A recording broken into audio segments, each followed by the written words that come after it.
We're glad you're here this evening. We're talking about creation science tonight, which is a subject that you hear consistently and persistently misrepresented in the media today. Of course, normally from this pulpit, you hear people teaching the Word of God, and that's what I'd prefer to be doing. But we have people today that don't believe the Bible, and we have opportunities to teach those. But if we don't know how to do that, we're in trouble. The apostles, sometimes we're told, only taught people who were, well, I put it this way, if they only talked to people who believed the Bible, they wouldn't have had a whole lot of people to talk to in New Testament times. They did speak to those who were believers, Jews, and we see in Acts 17, beginning there in the synagogue, he reasoned with them from the scriptures. But in the same chapter, we see him going to the Athenian philosophers and, of course, quoting Joel and David and Isaiah wouldn't have helped there. And so he quoted their poets and reasoned with them from the nature of the fact they were God's, they were offsprings of God, according to their poet. How can you be the offspring of a rock? And with reason, with logic, with arguments, not with Isaiah and David, he appealed to them, and some of them were converted. So I think we're obligated to try to prepare ourselves to deal with some who do not believe the Bible. And when we're talking about creation science, I think we have a tremendous tool. People have been told science has disproved the Bible. Well, let's see what science says. Creation science, of course, does that. But instead of answering the arguments, they say, no, it's all about religion and Genesis, and that's why we can't have it in the classroom, or we can't have any serious consideration of creation science. They're just not telling the truth about what it is. And it's because I think they can't answer the questions. But I think we have Supreme Court indication of the nature of creation science, and we'll begin there this evening. Chief Justice Rehnquist and Scalia, of course, passed away in 2016, but had made a statement that clearly indicated the nature of creation science. That was the issue in the case down in Louisiana that was arguing for balanced treatment on this subject. Terrible idea, balanced treatment. They're horrible people. And it was overthrown as unconstitutional. But the reason he gave was they already had the right to teach. And so we have from that the authorization, as we'll look at in a moment. But Rehnquist and Scalia, after listening to 53 different scientists testify as to the nature of creation science, says we have no basis on the record to conclude that creation science need be anything other than a collection of scientific data supporting the theory that life abruptly appeared on the earth. At least the Supreme Court justices agree. Not about Genesis, it's about scientific data. But how do you look at the scientific data and distinguish between creation and evolution? Some people just say you can't do that. Well, let me give a series of illustrations here, beginning with the rock. How did that originate? Well, I think most people would look at that and think, yeah, it's probably just a natural shape. Time and chance would produce that. But what about this rock? No, not likely. Somebody worked on that. This is obviously a created design. But now, wait a minute, you can't have that in the classroom. That's religious. Does that make sense? This is not a religious conclusion. This is looking at the empirical evidence, and there's nothing wrong with looking at empirical evidence and distinguishing between created design and time and chance. And we can do that in the biological world as well. And sometimes there's just some absolutely astounding design features. If we were to look, for example, on the wings of a fly like this and see the drawing, 6 legs, differentiated head, tail, and thorax. What do you think somebody did that, or that just he just brushed up against a paintbrush somewhere? More design probably than the arrowheads that we were just looking at. Well, that's a pretty good depiction of the peacock fly. And this is not painted on. This is the way they grow. And they use these things that look like ants to scare off predators. In fact, when they were first discovered, they thought these were ants working with the fly in a symbiotic relationship to help ward off the predators. Right number of legs, the correct differentiation in the body parts. Was that time and chance, or was that created design? Well, I think the answer is obvious, but some are so prejudiced they'd have a difficult time seeing that. But that's an illustration of looking at empirical evidence and distinguishing between what's natural and what's designed. Another example that would perhaps focus more on a factor that will give us a real handle on this, that is information. You're walking along the beach, you see the lineations parallel to the waves. Is that natural, or did somebody do that? Well, it disappears and appears again as the tides come and go. It parallels the waves. You got a pretty good idea this is natural. But then you go a little farther down the beach and you see Don loves Zinda, or Don and Zinda. Beautiful wife sitting over here. I don't think the waves did that. And I think most would agree. The information doesn't happen naturally. This was designed. And again, this is not a religious conclusion. There's no reason you ought not to have that kind of observation and distinguishing going on in the classroom, unless you're just prejudiced against the answer.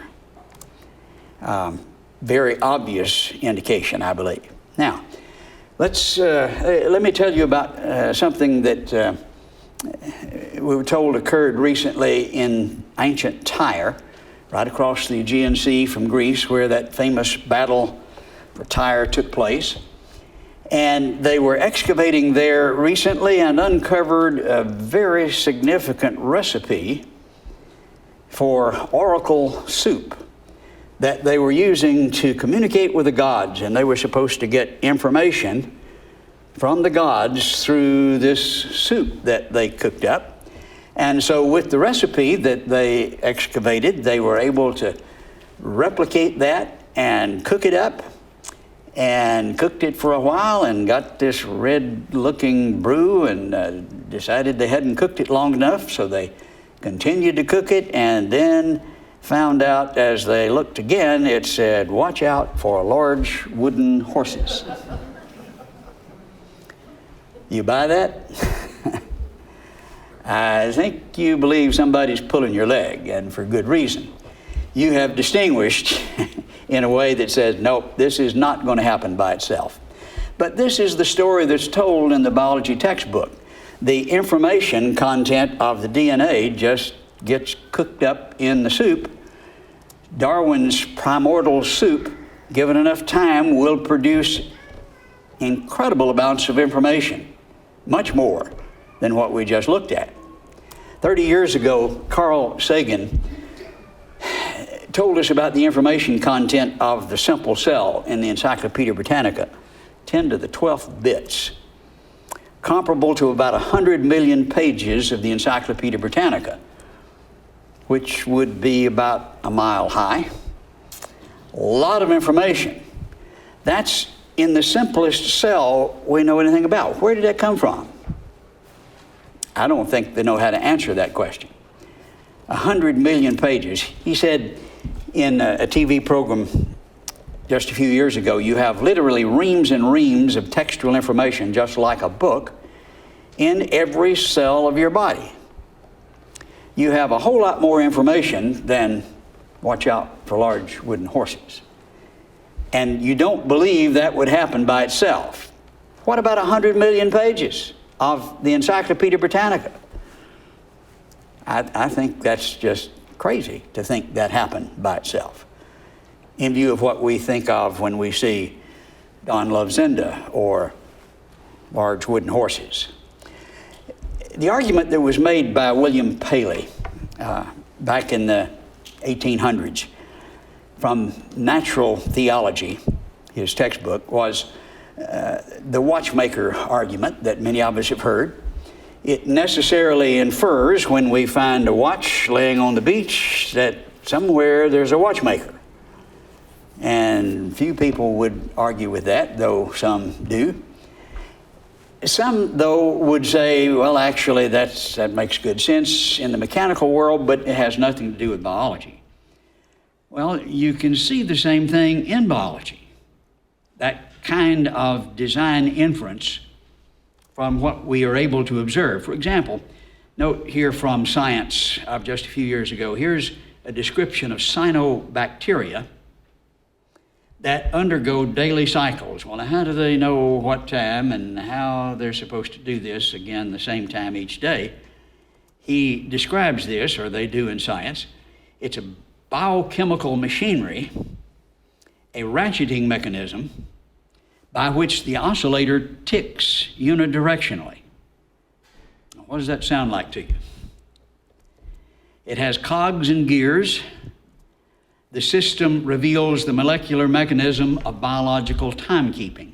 How does it keep time? It's got cogs and gears, and it ticks. It ratchets unidirectionally using this biochemical machinery. The cell has a watch, so it knows when it keeps its cycle. Now, what's the difference between what he finds on the beach and what he finds in the cyanobacteria? It looks like the same thing to me with the same implications. And we see this kind of thing throughout the living world. Here from Live Science, 2013, creature with interlocking gears. Isn't that amazing? Looks like an engineer did that, a good one. Gears are ubiquitous in the man-made world, found in items ranging from wristwatches to car engines. And then he refers to this species of plant-hopping insect known to possess functional gears. Yeah, that just happened all by itself, you think? One of the most amazing engineering displays, at least in my perception, in the living world involves the bacterial flagellum, or the tail on the end of the bacteria. In order to propel itself through the liquid medium, this thing has an outboard motor, an electric outboard motor. It's described here, 2017, just last year. The bacterial flagellum is a rotary nanomotor that allows bacteria to propel themselves through liquids and across surfaces. A machine that self-assembles on the nanoscale. It has a rotor, it has a stator, O-rings, it has bushings, U-joints, a drive shaft. Sounds like an electric motor, doesn't it? Turns at 100,000 revolutions per minute. You want to try that with your car engine? 6,000, 7,000, 8,000, it's coming apart. We don't make engines that run at 100,000 revolutions per minute. It has a network-controlled clutch and brakes. It has over 30 coordinated parts, each one interdependent on the other, so that if one's missing, the whole thing doesn't work. How are you going to get that step by step? Nothing is worth anything unless you've got everything initially. And even the assembly process is just mind-boggling. Again, here from the article from last year, the bacterial flagellum exemplifies a system where even a small deviation from the highly regulated flagellar assembly process can abolish motility, that is, its ability to work, to move around. You not only have to have all of the parts, of course you got to assemble them, But you can't assemble them just willy-nilly. It's got to be number 1, number 2, number 3, number 4 in the right order, or it doesn't work. Now, think of that in light of what Darwin said in Origin of the Species. If it could be demonstrated that any complex organ existed which could not possibly have been formed by numerous successive slight modifications, my theory would absolutely break down. Well, I think the bacterial flagellum demonstrates that beyond any doubt. There's no way you can do that successively. It is a demonstration of engineering. Now, when we see machinery in the living world, where do the machines come from? They come from engineers, don't they? That's what we perceive because we observe it over and over again. Observation demonstrates that machinery is designed, and since science involves observation, not imagination, then in spite of imagination, design is the scientific explanation. You may imagine another one, but what you see involves the fact that machinery is designed. Therefore, that's the scientific explanation. That's the argument for creation science. So often we'll hear people misrepresenting it, saying, well, it's a failure of imagination. They just can't imagine any other idea. The God of the gaps, you have a gap here in your understanding, and so you stick God in it. That's not the argument we're making here. The argument is that observation shows us that machinery is always designed. And when we see machinery, then the scientific explanation is design. That's never the argument that you hear representing creation science. Anybody ever heard that represented that way in the press? I don't think anybody has. They just don't represent it that way. Richard Dawkins emphasizes the point when he says in his book, The Blind Watchmaker, and from that title you can tell where he's coming from, biology is the study of complicated things that give the appearance of having been designed for a purpose. That's what biology is. Well, of course, he's the Pope of evolution. He is certain that that appearance is misleading. He says, animals give the appearance of having been designed by a theoretically sophisticated, practically ingenious physicist or engineer.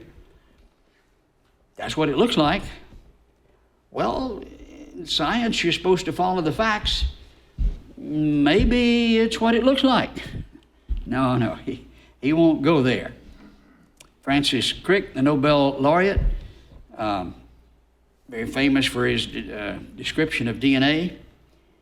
Biologists, he says, must constantly keep in mind that what they see was not designed.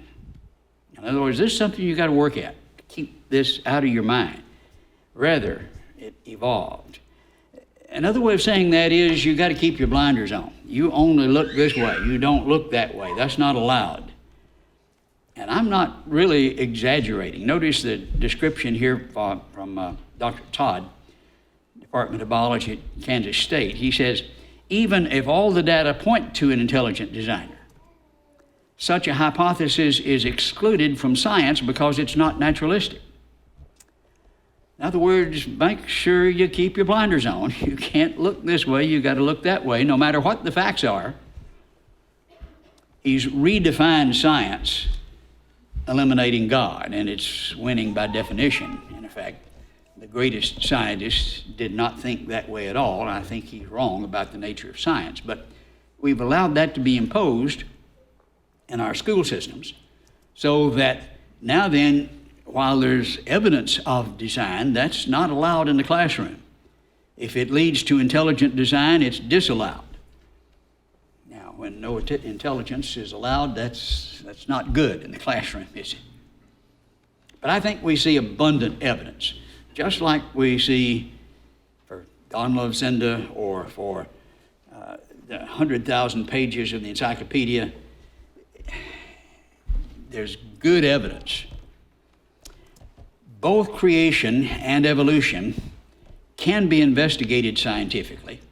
by the empirical evidence that we have demonstrated. But we're told one can be in the classroom and one can't because one's science and one's religion. And I think that's a very naive view. Both of them can be investigated scientifically, as we've demonstrated. Both of them do have profound religious implications, and I don't think that's deniable. Let's let Richard Dawkins himself explain the implications. So was there a defining moment where you made a decision that you didn't believe in God? Or Yes, I suppose I switched from Christian theism to some sort of deism round about the age of 14 or 15, and then switched to atheism round about the age of 15, 16. And was there a particular point that, or something that you read or an experience you had that sort of said, yeah, this is it, God doesn't exist? Oh, well, by far the most important, I suppose, was understanding evolution.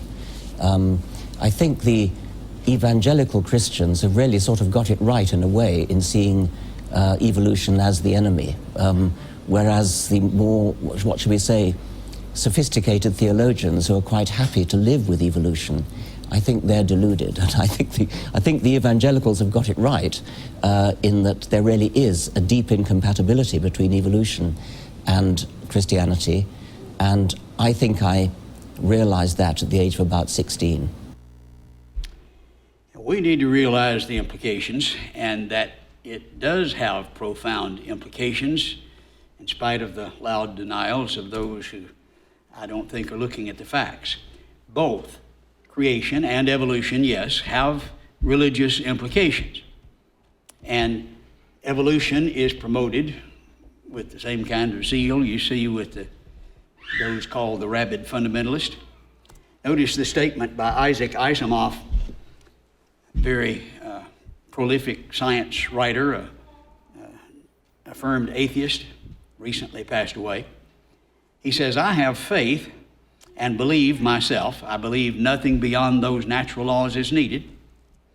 I have no evidence for this. It is simply what I have faith in, what I believe." This is not the kind of faith the Christian has that he can defend, that we were talking about yesterday. This is somebody who just decided to be a naturalist, like some decide to be a Catholic or a Methodist. And it's not because of the evidence, it's because he wants to be a naturalist. And it's a matter of faith. There is a tremendous amount of faith involved in the views of the unbeliever. It's unbelievable what an unbeliever has to believe to be an unbeliever. The unbeliever believes there was nothing, which is a matter of faith. He doesn't know that. I think if there ever was a time when there was absolutely nothing, then there would be nothing, because nothing can create anything. That's first law of thermodynamics. But he believes there was nothing, and nothing happened to nothing until nothing suddenly exploded. For no reason, creating everything, and then a bunch of everything rearranged itself for no reason into self-replicating bits, which turned into dinosaurs and eventually into people. Now that takes a lot of faith, and it's not based on the evidence, it's in spite of the evidence and in spite of the laws of physics. Nothing created everything is not science. That a big explosion produced the ordered universe can be described by scientists, but that's not based on scientific law. It's contrary to it. The idea that molecules self-assemble and become living cells, and that errors in information system produce more information, yes, they believe that, but that's not science. It is blind faith, in spite of the evidence, that people have to believe if they're going to get somewhere in science today. They have to be men of great faith.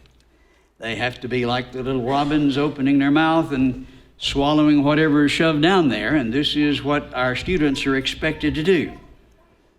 And this is what is supported by our tax dollars to the exclusion of alternatives in most instances. Humanistic naturalism has been defined by the Supreme Court as a religion, but that's what's taught in the schools to the exclusion of alternatives. Sometimes we're told, well, I understand, but it's illegal to do anything else. And the press reports that, and it is absolutely untrue, and they ought to be ashamed, but they're not.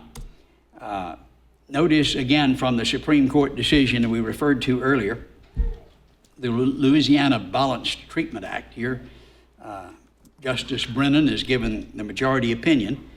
The reason it was ruled unconstitutional is that it does not grant teachers a flexibility they did not already possess to supplant the present science curriculum with the presentation of theories besides evolution about the origin. They already have the right to do that.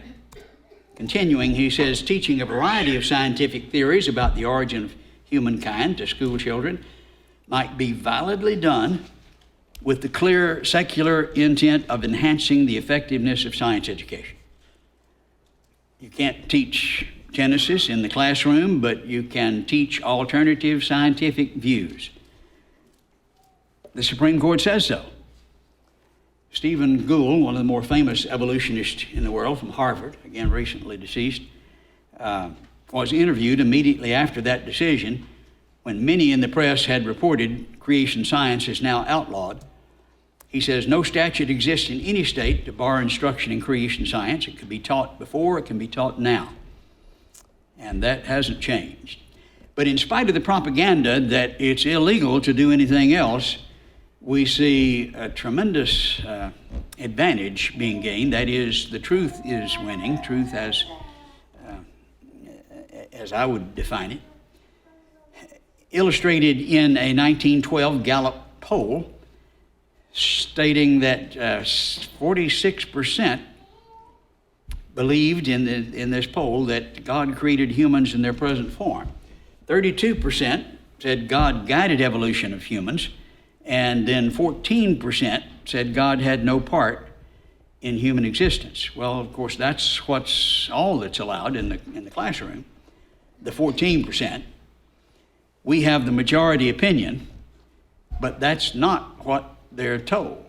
We had a professor from Hendrix University visiting our museum in Hot Springs just a few months ago, and she had told the students only 2% in the whole world believe in creation.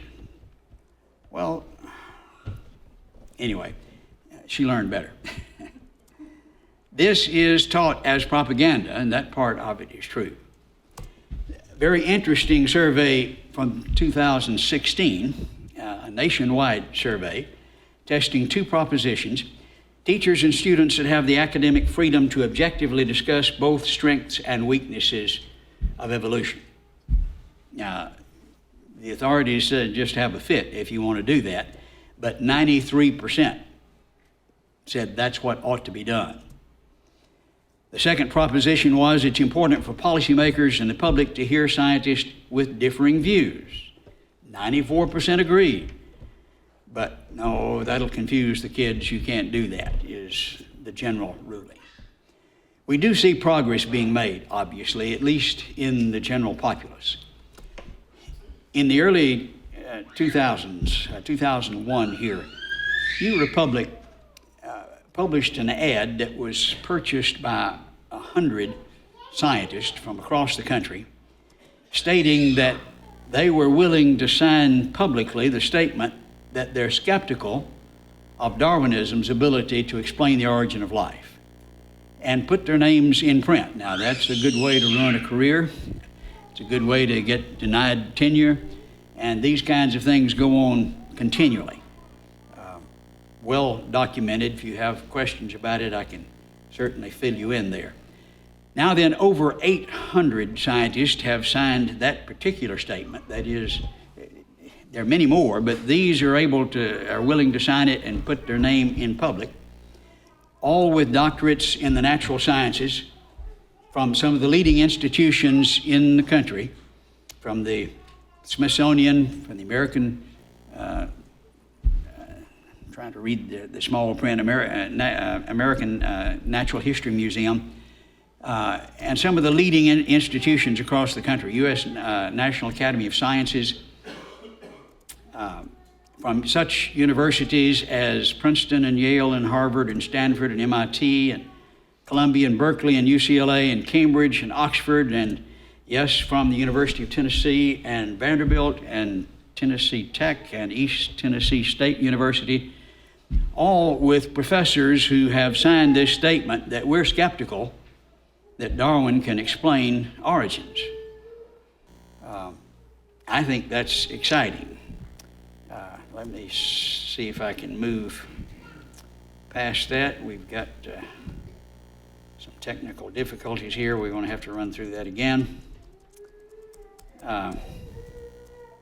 It's worth looking at again. I was trying to get to this slide. By Ernst Mayr, following this publication, he said, "No educated person any longer questions the validity of the so-called theory of evolution." Now, that's just not true, and he knows it's not true. And here's all of these scientists who not only believe, but are willing to state publicly that they don't accept what he says everybody believes. They just don't tell the truth, and they intimidate with that. Eugenia Scott is expressing what she believes is the proper methodology for opposing creation science. She's from the National Center for Science Education, which sounds like a official government group. It's a Berkeley watchdog group with a good name, I guess. They usually quote her when they need a quote from an evolutionist. And in New Scientist, she said, "Scientists should refuse formal debates because they do more harm than good." And she has debated, and that's exactly what she found out. I understand her thinking. But scientists, she says, still need to counter the creationist message. Of course, when the creationists are not there in order to provide answers. And they have typically stopped debating. The last debate that I had arranged was at LSU with the head of the geology department there. It had been in place for about 6 months, and large auditorium right in the middle of LSU. Over 600 students showed up, but the professor didn't show. So I won. We spoke for about an hour and Q&A for another hour, and some of them stayed till midnight answering questions. It was interesting that the campus group that put this on, the Campus Crusade group, made them fill out cards as they came in and asked their position. 53% of them were creationists when they came in. They followed up 2 weeks later asking the same question. 2 weeks later, it was 87% said they were creationists, which would teach him not to show up. We are winning the battle in spite of the opposition, but the opposition is getting more fierce. Richard Dawkins explains how he thinks they should proceed, that is, the evolutionist. You go beyond humorous ridicule, sharpen our barbs to the point where they really hurt. I think they're likely to be swayed by a display of naked contempt. Nobody likes to be laughed at. Nobody wants to be the butt of contempt. Now, obviously, that's not science, and he can't answer the arguments, and so this is the way he proceeds. Professor P.Z. Myers, University of Minnesota, has a website that is vicious in the attack of creation science. And regarding intelligent design, he says, they're theocrats, faith healers, snake oil artists. I say, and I've got, I won't try to quote what he said, but blankety blank the polite words and careful rhetoric. It's time for scientists to break out the steel-toed boots, brass knuckles, and get out there and hammer on the lunatics and idiots. And some of the people here know what that feels like and have been in conflicts like that. That has nothing to do with science. That has to do with people who can't answer arguments. Darwin expressed a very different approach when in Origin of the Species he says a fair result can be obtained only by fully stating and balancing the facts and arguments. On on both sides of each question. That makes sense? I think I agree with Darwin on this point and disagree with the others who are not very scientific. All right, our time is up for this first session. Let's see if some of you have some questions. Sometimes we have a hard time getting people started and then a hard time getting them stopped. Yes? How do you compare the intelligent design movement and creation science? Compare intelligent design movement with creation science. That's not easy because they overlap and there are differences in each group. Generally speaking, those called creation scientists believe in a young earth. That would be one difference, whereas the intelligent design group, many of those believe in an old earth, and we'll talk about that tomorrow evening from the scientific standpoint. The scientific design movement, of course, emphasizes the scientific evidence with more consistency. Ken Ham would be included in the creation science group. I don't think he does very consistently. He begins with faith and then says with that beginning, this is science. Well, science doesn't work that way. And so I think there is an objection there. I think we need to follow the facts wherever they lead. And now he starts with a conclusion and then looks at the facts, whereas I think intelligent design does it a little better in that area, though there are many who would be considered creation scientists, including myself, who don't do it the way Ken Ham does. He's a Calvinist, doesn't think that faith has anything to do with evidence, and that's one of the challenges. So, the view of the old earth and the beginning point. Following the evidence wherever it leads or holding to an experiential faith initially would be not characteristic of all creation science, but it would be with some, not intelligent design folk. And if you're not totally confused now, you just hadn't been paying attention. Okay, who else has a question? Yes. You talked about atheistic evolution. There are those that would say that God used evolution, theistic evolutionists. Do you have a comment on whether that's possible or those that view that way? And that would be hard to do quickly, but I'd observe that that's a theological question, not really a scientific question, because they look at science exactly the way the atheist does. And they make the same arguments and have the same views about evolution. That is, how it worked and how it proceeded. It's just God did it. Well, would God do it that way is the question. It's a theological question, not science. So the question becomes, when you look at the process that they're talking about, millions, billions of years of death and suffering, of fossils, of dead critters that gradually, through death, got to evolve. Is that the kind of process an all-wise, all-powerful God would use? Especially when he said he did it in 6 days. So I think it's a theological question. And I don't think it's consistent with Scripture at all. That's another subject, and we do speak on that. We do have those lectures online at bible.ca/tracks. There's 16 lectures. One of them is the scriptural age of the earth, where we spend an hour saying that. Yes, sir. Can you elaborate on the concept of irreducible complexity?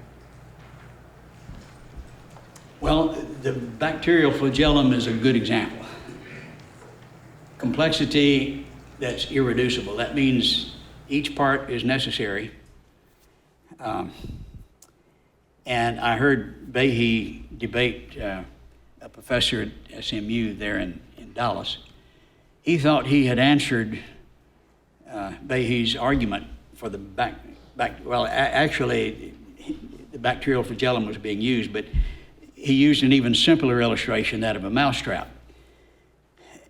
And you've got to have the platform, you've got to have the spring, you've got to have the latch. If you're missing the spring, you're not going to catch any mice. If you're missing the latch or any part of it, it doesn't work. You've got to work completely or nothing works. And he answered it and said, well, you could eliminate the platform if you just fastened it all to the floor. So I've answered your argument. I think he just illustrated the fact he couldn't answer. And it's that irreducible complexity, those interdependent components that we see throughout nature, like the bacterial flagellum, that make the point you can't do it step by step. And even Darwin says, if you can't, then my whole theory would break down. I think it's a powerful argument. Behe wrote the book, Darwin's Black Box, where that's developed at length, and he's got a new one out which maybe does an even better job. Good arguments, good books. Yes? To the irreversible complexity argument, I've heard the flagellum one before. What are some of the counterpoints to that? I mean, I'm sure that's been discussed with evolutionists. And I'm About the curious only what thing their answers they've are. tried is that, well, you can have some of the parts developed in another system over here. Another type of bacteria or another critter can develop a tail, and then another part could develop the rotor, and then they could just kind of get together, but develop in different places. And well, how do they get together? And they're obviously designed to go together. I heard in one of the debates there at SMU, the response to that saying, well, it's kind of like I've got this Ferrari that I'm driving down the highway, and it's got this hole in the dashboard, and I really would like to have a radio. And so I drive by where I know there's some radios that have already been designed, and there's one up on the third floor of the apartment building, and I rev the motor and it tumbles out and falls into my dashboard, and now I got a radio for my Ferrari and it works great. That's a very simplified illustration of a much more complex system they're talking about that's just not going to work. I mean, that's nonsense, and I think it illustrates it. But that's the approach. It developed here and here and here, and then somehow got together, which is not what you see. Other question? You will find that they seldom think of that. And it's the experts who have tried to answer that out of desperation. But in your conversation to people, you won't run into that. They got more sense, generally. That's my prejudice anyway. Okay. We appreciate your questions. Let's take about a 5-minute break, and then we've got some, I think, very exciting things to show you.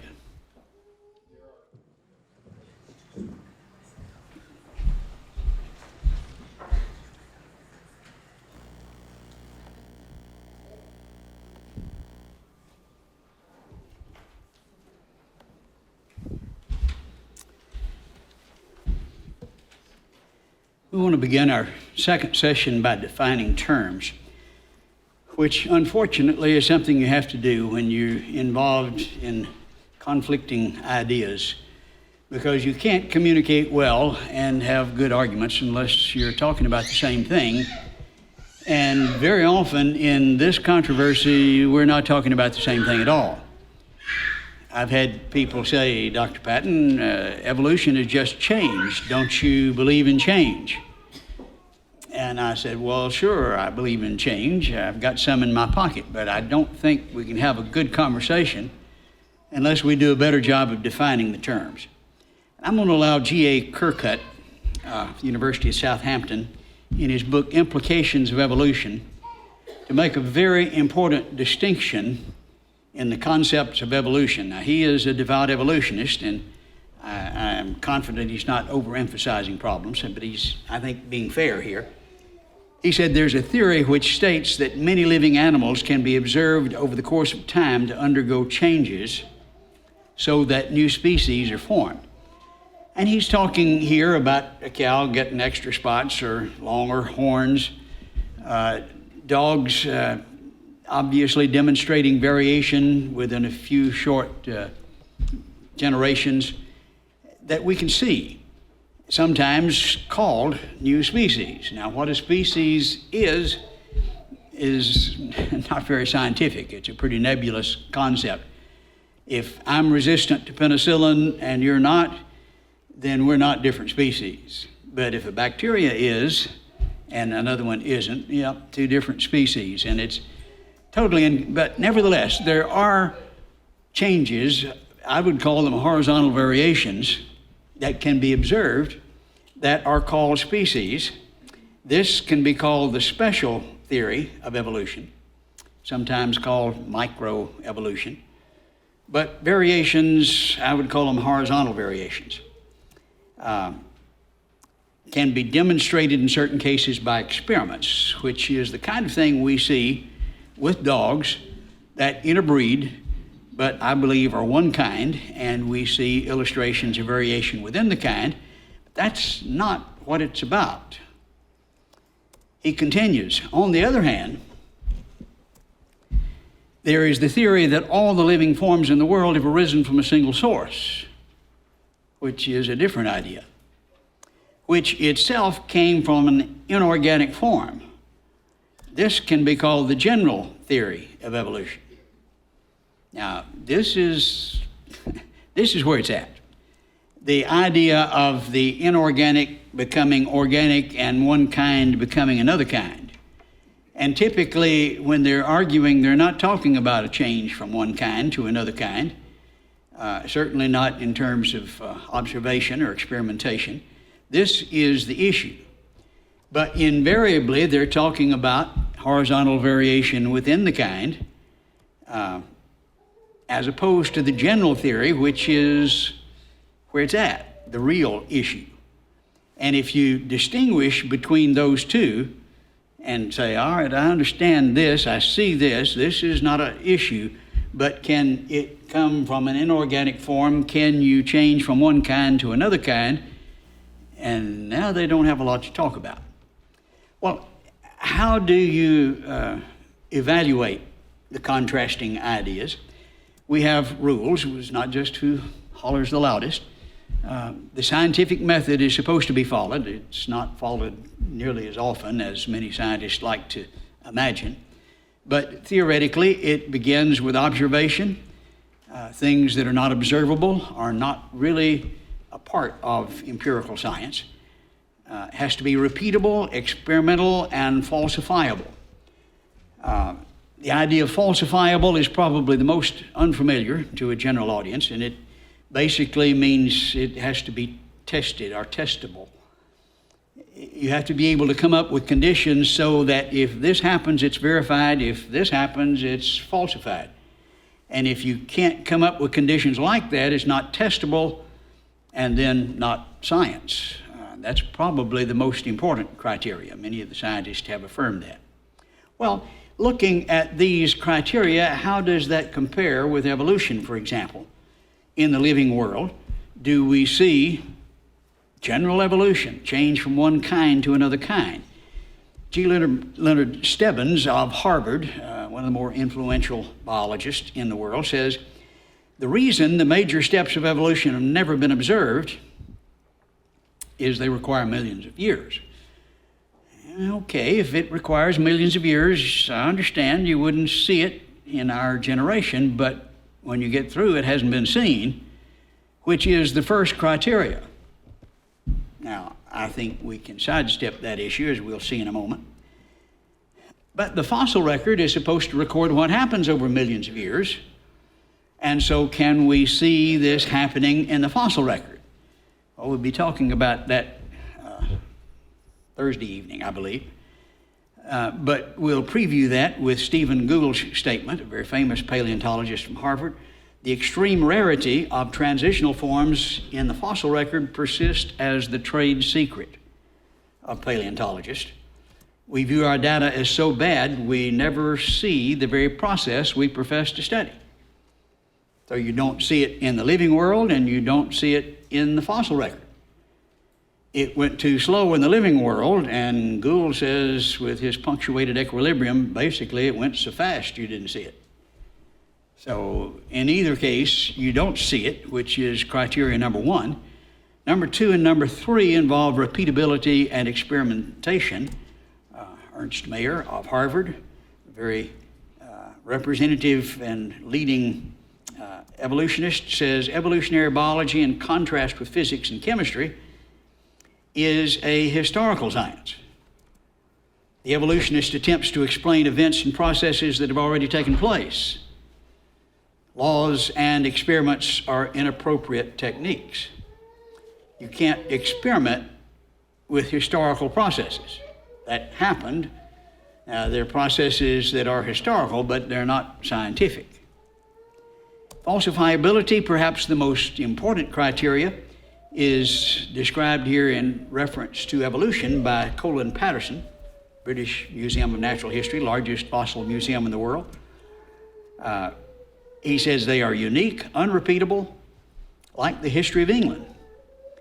He's talking about any evolutionary process, in particular here, the evolution of Australopithecus to man that we'll be talking about Thursday evening. But you can't repeat that and demonstrate it in the lab. They are unique. Unique events are by definition not a part of science. They are unrepeatable, not subject to test. Now, this is a distinction that a lot of scientists just kind of gloss over, especially in these controversial issues. Notice Jerry Cohn, who's making this point. He is one of the most vicious anti-creationists in the country, professor of biology, University of Chicago. Evolutionary biology is a historical science. Now, when you say that, you're saying, you fellows who are saying this is a fact that we've proven scientifically are just off the wall. You can't do that with historical science. It's laden with history's inevitable imponderances. We evolutionary biologists cannot generate a Cretaceous park to observe exactly what killed the dinosaurs, and unlike the harder sciences, we usually cannot resolve issues with a simple experiment. And so it's not observable. You can't experiment with history, and this is a historical science. Well, evolution fails at each of these four scientific criteria. Conclusion being, then you can't say it's proved scientifically. That's just not possible, which is also true, of course, of creation, because you can't repeat or experiment. You can't potentially falsify. And so neither are subject technically to scientific proof in terms of the scientific method. That doesn't mean they can't be investigated scientifically. Both evolution and creation can be investigated scientifically, which I think we've demonstrated earlier, but the procedure is different. It's not to prove scientifically as you would with an experiment, but it involves the concept of model comparison, sometimes called the principle of parsimony. You look at the facts that you can see in biology, microbiology, physics, geology, etc., and see which model is served best by the evidence that is observable, which explains the data best. Now, any model can be made to fit, given enough secondary or tertiary assumptions, but the one with the fewest assumptions that fits directly and simply is the superior model. This is the principle of Occam's razor, or the principle of parsimony, and just says if it fits the facts better, it's a better model. Now that you can proceed with, even with things that you don't observe, like the interior of the sun. You can't see that. But there are things that infer what's there that you can see, and Here's one idea, here's another. Which one fits the facts best? This is proper scientific procedure and the way we'll proceed throughout the week. Beginning with what Darwin saw, what is the best explanation? Which model is served best by the evidence that Darwin looked at, which you'll find in all the biology textbooks? He traveled around the world as the ship's naturalist on the Beagle, and especially focused attention on the Galapagos Islands aboard the Beagle, and saw some animals that were very different from what he saw in England. These don't look like English turtles or English birds, and so he's thinking about how this came to be, and especially focused on the finches. About 2 years after he returned from England, he came up with the idea that this would be explained by an evolutionary process, so that the birds with the big beaks lived on islands that made a living eating seeds and needed powerful beaks to break the seeds, whereas the birds with the small pointy beaks would live on the islands with trees that could reach into the bark and get the insects with their pointy beaks.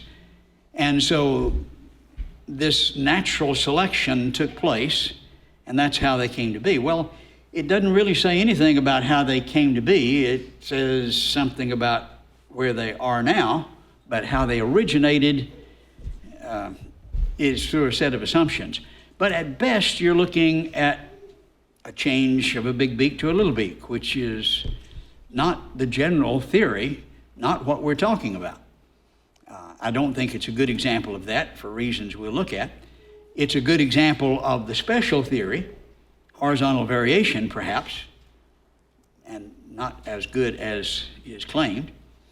But the evidence for general evolution coming from an inorganic form or changing from one kind to another, it's not even talking about it. It's not on the subject of general evolution.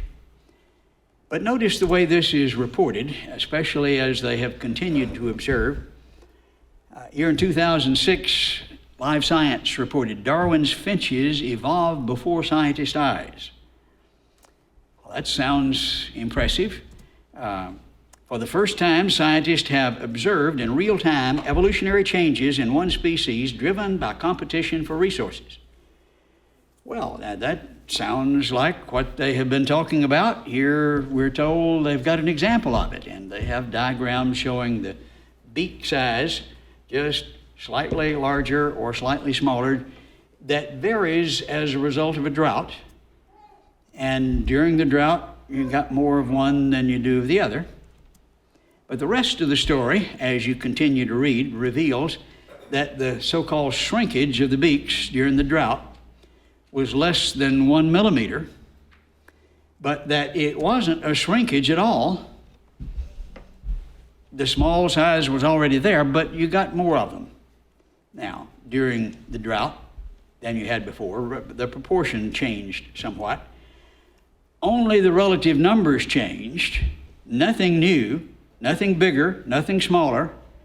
But the reporting says Darwin's finches evolved before scientists' eyes. This is fake news. This is absolutely untrue. And then more information has really messed up the picture. This was reported in 2014. Darwin's tree finches have collapsed under conditions of hybridization into 2 species. Now, wait a minute. The textbooks all say there's 14 that developed. Well, it went backwards. Not 14 as per the textbook. It is reversible. All of which says we're talking about horizontal variation that goes first one way and then the other, but doesn't accumulate to produce something new. And you've all seen this in the textbooks, right? That it's collapsed down to 2, it's gone backwards. No. And it wasn't evidence for general evolution in the first place. But the propaganda continues, and here, this year, in Science, we're told Darwin's finches prove a mechanism for the rapid formation of new species. Well, You can evaluate that yourself. You can understand how I do. The birds are evolutionary biologists' most celebrated example of natural selection in action. Well, why don't they use a better example than this? Because they don't have one. This is the best they got. And since that's the best they've got, then that ought to be very encouraging to those who are affirming that there's no better evidence. As we're looking at what Darwin saw, we need also to think about what he didn't see. I think that's important as well. He certainly did not see a cowbird or a bird dog. He saw maybe some horizontal variation, and that's questionable. But things like this, he did not observe, did he? And we look at that and laugh and think that's absurd, and it is, because we know that's not going to go on.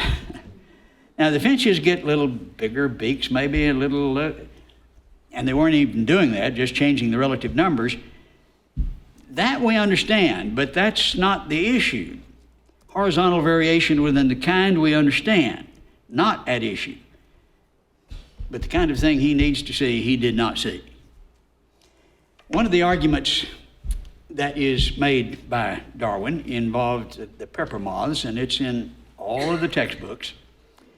The pepper moths in England were in an environment like this initially, with the light-colored tree bark before the Industrial Revolution, and the light-colored moths were somewhat camouflaged, and so which one is going to be eaten more often? The black one sticks out.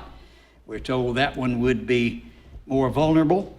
After the Industrial Revolution, things changed as the soot covered the trees, and now then the dark one is camouflaged. The light one sticks out. But they are light and dark before, they're light and dark after, and actually the relative numbers were not really documented.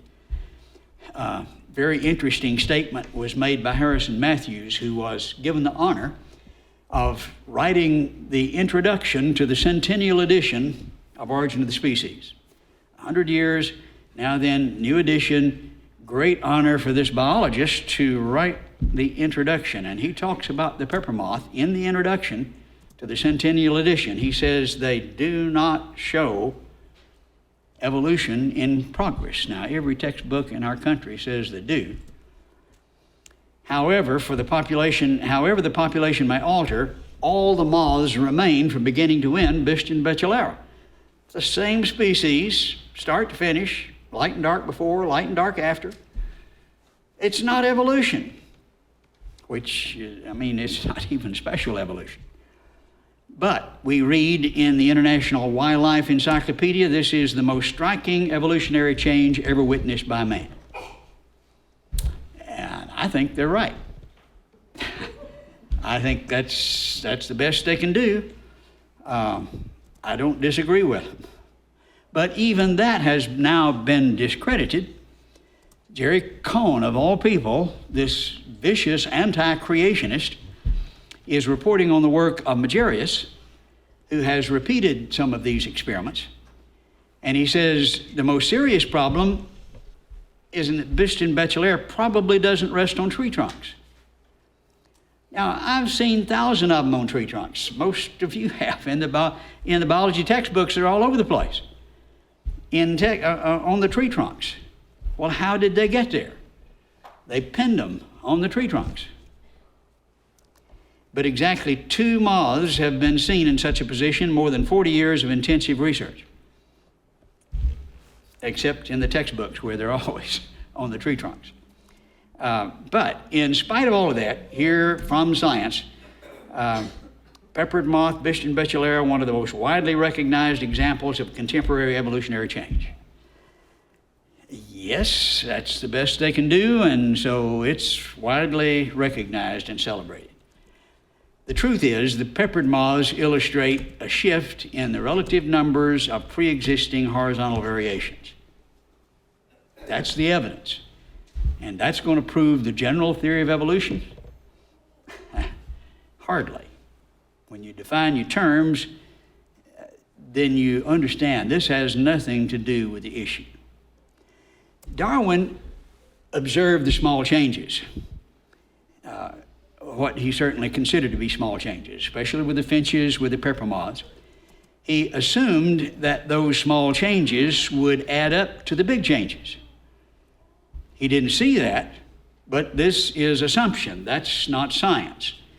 Observation involved what we acknowledge to be horizontal variation. But you can't test this. He said he just assumes it is true, and you can't prove it's not true, which is not the way science works, of course. But that's not necessarily the case. I think the assumption not only can be, but has been tested in a number of circumstances and falsified. Well, how do you, over millions of years, observe? Well, you can't do that over millions of years, but there are organisms that reproduce very rapidly that allow you to observe millions of generations that don't require millions of years. For example, the fruit fly, which has been tortured in our high school, college classroom biology labs since the early 1900s, and we've exposed it to mutagenic chemicals and all kind of radiation, and it's a great laboratory animal, I guess. It's a wonder PETA hadn't gotten involved with the terrible things they've done to it, but we've produced some sepia wings and some different color eyes, wings that are curly and no wings, and when you get through, you got exactly what you had to start with. A few oddballs that die off pretty quickly. And they reproduce about every 2 weeks. And we've been doing this since the early 1900s in thousands of classrooms, and it hadn't gone anywhere. And likewise with bacteria. We've had 3 basic kinds, I would say, for 300 years. Notice from Michael DeSalle, the University of Lyons here at the Encyclopedia of Life Sciences. He says, if mutation were a variation of value to the species, the evolution of Drosophila should have proceeded with extreme rapidity. One of the highest mutation rates of any organism, reproduces like every 2 weeks. Yep, we should have seen a lot of evolution. The facts entirely contradict the validity of this theoretical deduction, for we have seen that Drosophila type has not been modified in any way. Well, you can't observe over millions of years, but you can observe millions of generations and you see, nope, doesn't work. And likewise with bacteria. Warner Braun, one of the leading experts in bacterial genetics, says bacterial populations apparently do not progress beyond certain boundaries. You hit a brick wall, it stops. Every 20 minutes, in many instances, reproducing. And again, over billions of generations observed, and it hits the brick wall. Interestingly, we see this in the fossil record here from 2015, and PhysOrg, bacteria look the same as bacteria of the same region 2.3 billion years ago. I don't buy the ages, but let's play the game their way and see how it comes out. According to them, over 2 billion years of reproduction, like every 20 minutes sometimes. And it looks exactly the same. Well, you can't observe. Well, yes, you can. You can test this assumption with an observation of billions of generations. Both sets, ancient bacteria, indistinguishable from modern sulfur bacteria. Things like fungus can be observed. World's oldest fungus reported here last year, BBC News. Found in rocks dating back 2.4 billion years, they resemble living fungi. The fossils are almost indistinguishable from those found in similar environments. Oh, they're much older. Billions of generations, we can observe that. Doesn't change. So I think the testing of the assumption has been done. When we look at the inclusions in some of these amber droplets, here reported in National Geographic, we see the same thing. 356 animal inclusions trapped in drops of ancient amber. supposed to be over 200 million years old. Okay, here are critters 200 million years ago. Here are critters like that today. How do they compare? Surprisingly, these microscopic organisms look quite similar to today's science, have undergone few or no physical changes. 200 million years, 356 inclusions, no change. What we're seeing then is two observations. You only read about one in the textbook. You see variation. I say it's horizontal. In addition, you see boundaries. They don't talk about that. But that's just as obvious, and we can observe that clearly when we observe animals that reproduce rapidly. The variations that we do see, and of course this is half of the observation, are not exactly what the evolutionists would expect. They degrade complexity, invariably. They are harmful or at least neutral in the normal environment. Few are useful in limited environments. They are cyclic. They change with the environment this way and then that way. None are cumulative, adding up to novel organs or limbs. But we do see variations, and we also see boundaries. But this is all you get to look at over here. Put on the blinders. Don't look at the boundaries, and don't talk about it, and don't put it in the textbooks. Now, that's not good science. You need all of the facts to have good science. There are some of the leading scientists who have begun to peep through their blindfold and talk about it. As far back as 1980, Francis Elia is quoted here as commenting on this. He is the major figure in propounding the modern synthesis in the United States, putting together Mendelian genetics together with Darwinian natural selection. You have the present theory of Darwinian evolution. He's the one that defined what we have in the textbooks. Major figure in propounding it. His conclusion, small changes do not accumulate. Well, for what Darwin was talking about, you have to have small changes that add up to the big ones, but what we see, both in biology and in geology, is they don't. And Gould has acknowledged the same thing, perhaps the leading paleontologist at Harvard. I've been watching it slowly unravel as a universal description of evolution. I've been reluctant to admit it since beguiling is often forever, but that theory, as a general proposition, is effectively dead despite its persistence as textbook orthodoxy. What's in the textbook as orthodoxy, these small changes add up to the big ones. It's unraveled and it's dead. Now, if you got two horses in the race and the bell rings and the gate swings open and one horse drops dead, which one do you think is going to win? He says this that's taught in the textbooks is dead, and updating that, he did pass away in 1998. That's close, but still has a profound influence with his writing. Today, probably the leading person representing the research in this area is Eugene Kuhn. He's senior investigator, evolutionary genomics and research at the National Center for Biotechnology Information.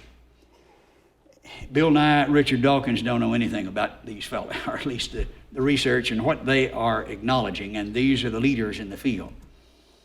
In the publication Trends in Genetics, he says the traditional tree of life involving natural selection, the main driving force of evolution, which is the modern synthesis, apparently they do not progress. Not to mince words, the modern synthesis is gone. This tree of life, the natural selection, what's in the textbook is gone, according to the leading theories, the leading experts. When we evaluate then what Darwin saw, when we evaluate the evidence in biology that's taught in the textbooks. On the one hand, we have boundaries and variation boundaries that what we see fits perfectly with creation. We would predict similar forms for similar functions. We would predict variations on the theme. That indicates a composer, a designer. That's what we see. On the other hand, the evolutionist predicts variation. He sees them, but not the kind that he'd like to see, but he does not see the variation adding up. That idea is dead, according to Gould. It is gone, according to Kuhn. That's half explained. And so which model is better as we compare the different ideas? Which one explains the data best? If you're a good scientist, you follow the evidence. And it should be obvious which one is superior in fitting the data. Now, let me remind you of what we're doing tonight, because many at this point may be wrestling with the idea and evaluating the evidence, and that's great. That's really not what the presentation is about tonight. Tonight we're defining creation science. And I would remind you at this point that the evolutionist is responding to this by saying, don't look at creation science, it's all about religion, it's all about Genesis. Is that what you've heard tonight? Or have you heard an evaluation of the scientific evidence?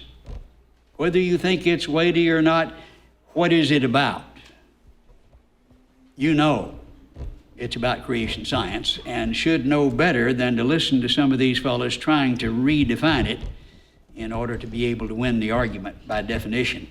Natural History Museum says, creationists seek to impose on the population at large by political means a body of religious beliefs derived from the literal readings of the King James Version of the Holy Bible, both Old and New Testament. Is that what we've been doing tonight? American Institute of Biological Sciences says creationism is based almost solely on religious dogma, stemming from faith rather than demonstrable facts. Now, they're just lying to you. And why would they do that? They don't want you to look at the kinds of facts that we've been talking about, because they can't answer. I've been on college campuses all over this country, and they don't have answers. This is the way they would like to fight the battle before you get there, so you don't listen. Creation science is defined by them totally false. It's a logical fallacy of the argument ad hominem, arguing against the man rather than against the argument. They don't deal with the arguments. I think it's excellent evidence. And if you've been impressed with the evidence tonight, then you hadn't seen anything yet. We're going to have fun in the next few nights looking at what I think is really exciting evidence. But hopefully you know from now on that when they start talking about it's all about religion, that's why it's not in the schools, you know that's not so. And hopefully you can fight back. All right, let's see if some of you have some questions. Yes, sir.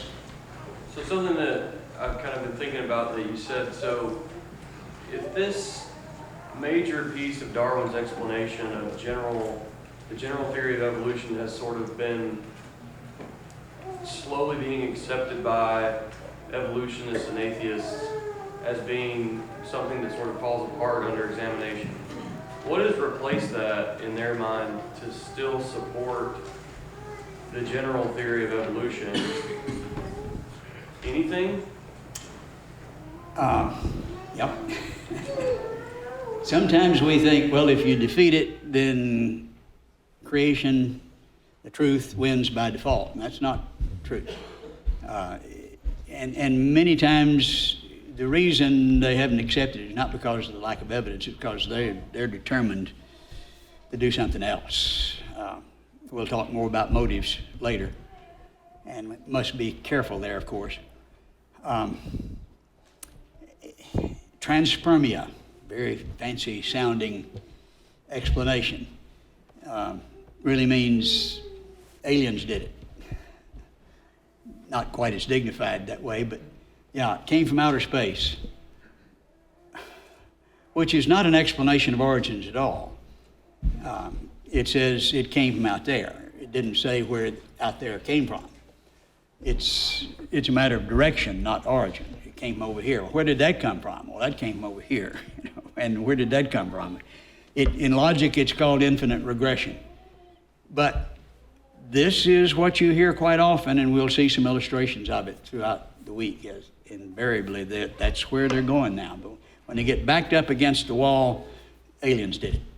So were those types of arguments ever concurrent with the arguments about accumulating small changes, or did those start to become prevalent almost immediately after those things started to be disproven? That's where it is today. Now, of course, the argument that Darwin made was that with further research, with more fossil collecting, we would find answers, and the gaps would be filled in, and we would have better evidence in the future than he had. But the fossil record was his biggest problem, as we'll see. He predicted that it would get better, and it's gotten worse. So, yeah, he was a man of great faith, that is, in natural solutions. So, there have been lots of kooky ideas, I'm sorry. That's my conclusion. They would be insulted, but they have not answered it, which is why they wound up with aliens. And I'm not exaggerating that. Crick, one who discovered the DNA, that's his position, transpermia. There was an article that appeared just, 2-3 months ago. 33 scientists, leading scientists in the world, are taking the position that the origin of life is from outer space. Extraterrestrial viruses. Yeah, the little green viruses are coming, look out. In spacesuits, I guess, I don't know. We'll look at that later. I think that's encouraging. It looks to me like they're giving up trying to respond. Yes? Since some of these leading authorities and people like Gould have acknowledged that some of the typical textbook picture of amoeba to complex life is dead, are some of the biology textbooks reflecting that? No.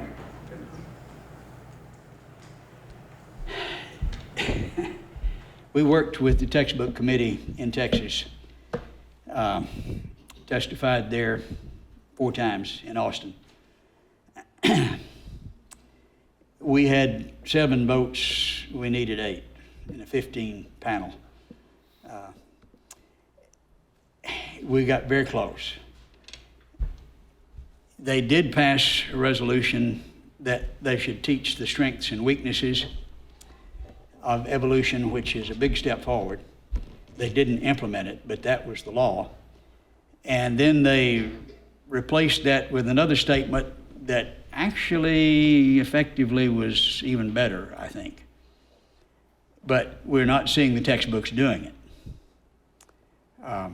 Somebody ought to take the school board to court because they have passed the law, and then the people, the books that they're buying don't follow the law. Yes. That's what I'd call it. It's dumb propaganda. I mean, some of the things in the textbooks, I've never talked to a textbook publisher who didn't admit, well, yeah, we know this is not right, but this is what the teachers want. And many of the teachers just teach what they've been taught, and that's all they know. It's not that they're plotting against you, they just don't know any better, and that's the case with a lot of them. Yes? Are there resources for people who, like just parents or teachers, that are more simplified, that are not so scientific, that we can use to understand better? Yes, there are excellent resources. And I would refer you to organizations like the Discovery Institute, like Answers in Genesis, Institute for Creation Research. Not everything that all of them say I would agree with, but they do have some excellent materials. And for all grades, all levels. And we'd be glad to specify some helpful areas if you have specific questions.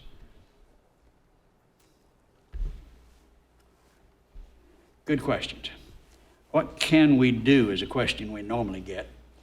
And I encourage people to become members of school boards, or certainly to elect school board members who will stand up for books that... First, we need to learn to think in the area of politics, which is different from the area of religion. And it's hard for Christians to do that because it's a different world. We're used to thinking this is what's right and this is what ought to be and that's what we contend for. And if you do that in the political arena, you're going to wind up with nothing because it's not going to happen. But you figure out what you can do. It's the science of the possible, as some have said, and you go for that. Now, here's what you'd like to have, but you try that and you're going to just fall and get nothing. But here's something you can do. Now go for that, and that you can do, and then next time you can get a little bit more. But figure out what's possible. And electing good school board members would be good. Getting them to say in the textbooks, or put in the textbooks, not, you don't try to get evolution out. That's not going to work. They're not going to do that. I don't think that's possible at this point. But get them to compare with different views, all the evidence, alternative views of the evidence ought to be possible. Just begin strengths and weaknesses of evolution. That's doable, and there's very few people that can rationally object to that, though they certainly do. But you can win with that one. So learn to think in a different category, and it's hard. And I've seen Christians with great zeal go out and try to accomplish things and just make it worse. We need to learn to be wise, and it takes a lot of wisdom. We got a big battle to fight, and when they have 14%, we've got 46, the majority position. We ought to be able to do something.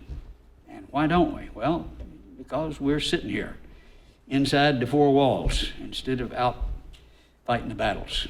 And I think we got work to do. Okay, other questions?